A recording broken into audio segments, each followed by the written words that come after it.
This is a Stirling engine made by John Bold in Turlock, California.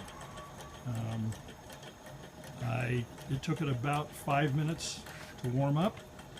It's using a standard propane bottle, small one, and the water bottle you see is about how much water it takes to fill the hopper. And when the water is colder, it actually runs better. However, it's running very nicely now. Let me get you a tighter shot of it.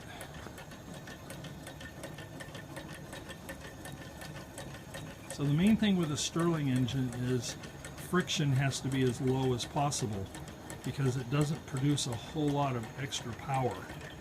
So when John builds these, he's very careful to keep the friction down.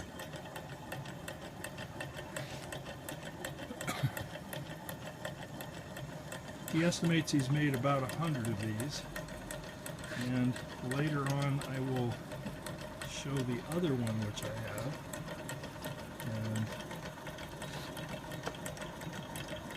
And nice curved spoke flywheel, and it just runs nicely.